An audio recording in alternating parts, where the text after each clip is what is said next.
Hey friends, Ash here with Gents with another fragrance review. And yeah, I know it looks a little bit different. I'm a little bit higher up than usual. It's because my wife bought these director's chairs for me to sit in.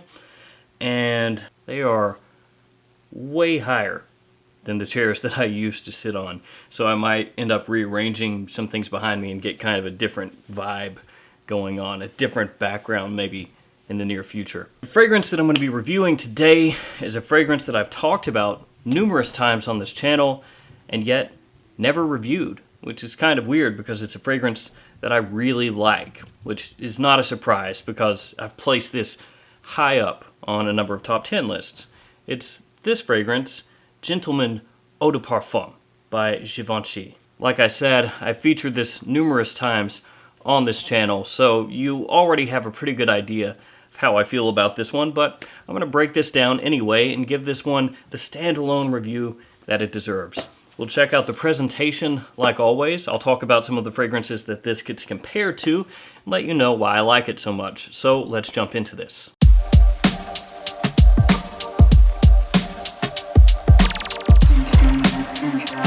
First up, let's check out the presentation. And again, I just feel so awkward this high up. It's weird, but here is the front of the box. You'll see the name of the house, name of the fragrance right here on the front. You have the logo of the house on top of the box. There's nothing on the sides and nothing on the back either. On the bottom is where you'll find the ingredient information and the batch code and barcode. Batch code on this one is 8C01 in case anybody is interested. And here is a good look at the bottle. And this is a bottle that I think looks very nice. The inside of the bottle actually has black paint, so that's on the inside of the bottle. You can't see through it. Very similar to what you'll find in Narciso Rodriguez bottles. You have the logo again on top of the cap, and then you have your badge code on the bottom of the bottle etched into the glass. Probably a little bit hard to see, but it is there. The cap clicks into place, and I'll go ahead and waste a spray for you guys. There we go. It's a good atomizer. This one opens up with a hit of black pepper, so you get this spicy burst right off the top. There's also a little bit of lavender in there with the pepper in the opening. Gentleman Eau de Parfum can be a little bit strong in the opening for some people, and that first 5 to 10 minutes or so, it is pretty strong. It doesn't bother me. I'm not psyched out by the opening here, but I know that some people that have smelled this have said that it's a little too in your face in the first 5 to 10 minutes. Mainly because the way the spices come across in the opening, that black pepper, is a little heavy-handed. It's pretty strong. There's a resinous backing there as well, but I believe it's mainly that spice in the opening mixing with the resins that throws people off. Bergamot is also a top note in this fragrance, but I don't really pick up any bergamot. There's a possibility that the bergamot is adding some sweetness in here in the top, but I don't smell actual bergamot. Very early on, you'll get a powdery orris note, and that mixes with a dark, sweet, resinous, vanilla, tolu balsam, and benzoin combo. It gives Gentleman Eau de Parfum kind of a warm, ambery feeling to an extent right there in the opening, and that carries through to the mid as well. In the opening, once this one tones down past that first 5-10 minutes that I talked about just before, it has this almost effervescent feeling to it. It sparkles off your skin a little bit, which is an interesting thing for a fragrance that's going to be centered more for cooler weather to do. So it has this nice sweet effervescence to it. It's a little bit dark, resinous, and balsamic, and again, like I said, a little touch of powder from the orris, and that orris peaks out a little bit more as the fragrance dries down. It comes out just a little bit more. Now, the orris that's in this fragrance, Gentleman Eau de Parfum, does not come across like lipstick or makeup. The fragrances that this gets compared to most often are Dior Homme Intense and Valentino Uomo Intense, both of those fragrances featuring iris heavily. I'll talk more in a little bit about the comparisons between these three fragrances, but Gentleman Eau de Parfum, the way the orris comes across, is not makeup-y and not lipsticky. The orris in here actually gives off a little bit of a floral vibe, but not overwhelmingly so. It's almost more of a nuance, the way that that floral aspect of the orris comes across, and it melds perfectly with the darker, sweet, resinous vanilla, benzoin, and Tolu balsam. The sweetness in the opening is more noticeable than it is in the mid, and to me it's also more noticeable in the mid than it is in the dry down. And I think it's just because of that effervescence that I talked about, that sparkly kind of pop that it has. The longer that this is on your skin, the more that starts to fade, and when that fades, it's like little bits of the sweetness go along with it. That being said, there is still sweetness in this fragrance into the dry down. It's not a fragrance that ever completely shies away from being a sweet scent. I will say though that the sweetness in this fragrance, if you've never smelled it, is not a youthful bubblegum kind of sweetness at all. As I've said a number of times, this is more on the resinous, more balsamic, darker side of sweet than it is a really synthetic, sticky, bubblegummy kind of sweetness. There's also a little touch of clove that I pick up in the mid, but that's fleeting, so if you don't like clove, don't worry about it. It's definitely in the background. It's not something that is going to be even really all that noticeable. A lot of you out there already aware of this, but I love the way that this fragrance smells. It is an awesome scent. The opening, the mid, the dry down, the whole thing works for me. Even in the initial 10 minutes where some people might say it's too strong, too in your face, I think it smells awesome. I love the resinous sweetness. I love the dark vanilla. I love the little bit of powder that's in here. I think the whole thing is really well put together.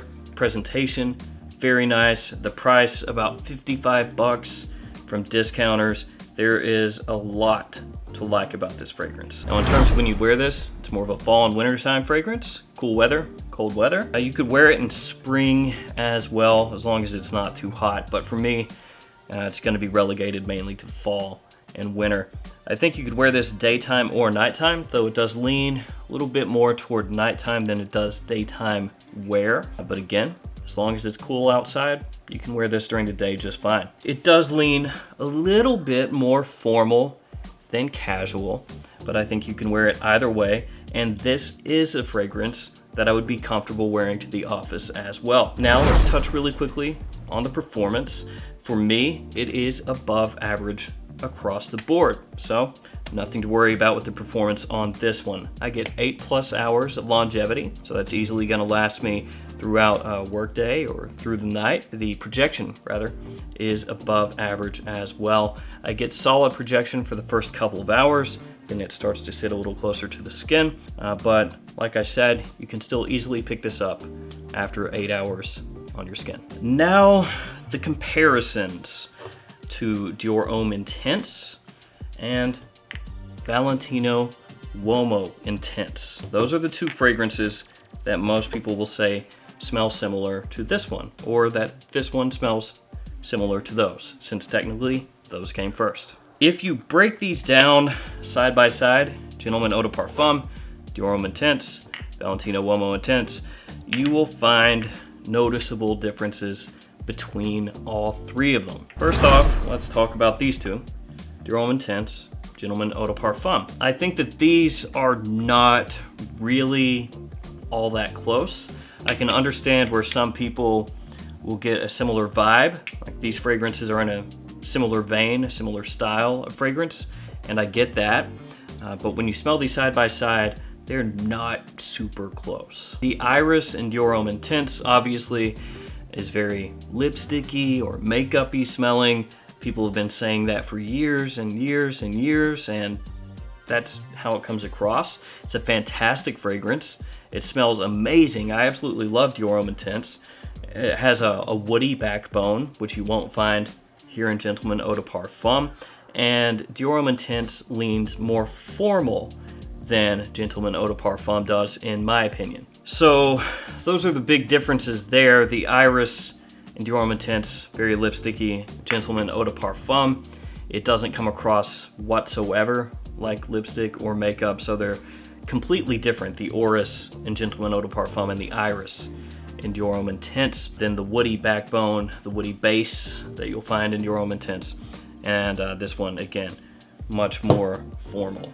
than Gentleman Eau de Parfum. I do think between the two that Dior Homme Intense smells slightly higher quality. That's not a knock on Gentleman Eau de Parfum. Gentleman Eau de Parfum does smell of very high quality. It's just Dior Homme Intense is really some top tier designer stuff as far as the quality goes. But I think as far as overall versatility, Gentleman Eau de Parfum is more versatile and more easily worn in more situations than Dior Homme Intense is. And now the comparison between Valentino Uomo Intense and Gentleman Eau de Parfum. These two fragrances are a little bit more similar than Gentleman Eau de Parfum and Dior Homme Intense are. That being said, Valentino Uomo Intense does have a prominent leather note, which is nowhere to be found here in Gentleman Eau de Parfum. You're not going to find the pepper that's in Gentleman Eau de Parfum in Valentino Uomo Intense, and then the benzoin and the Tolu Balsam that you find here in Gentleman Eau de Parfum, you're not going to find that in Valentino Uomo Intense either.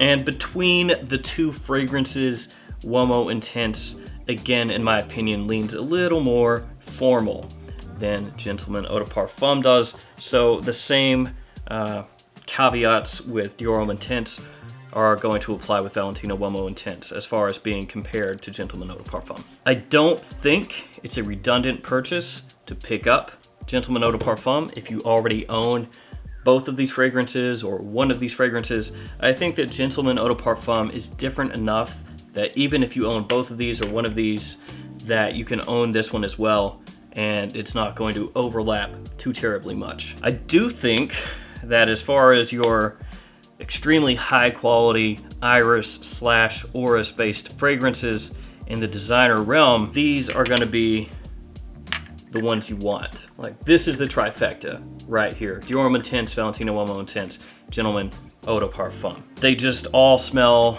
very high quality. They're great fragrances for this time of year. Love all three of them, as I said before, and I think each one of those is worth owning. So guys, that's gonna do it for me for my thoughts on Gentleman Eau de Parfum. This is a fragrance review that was a long time coming.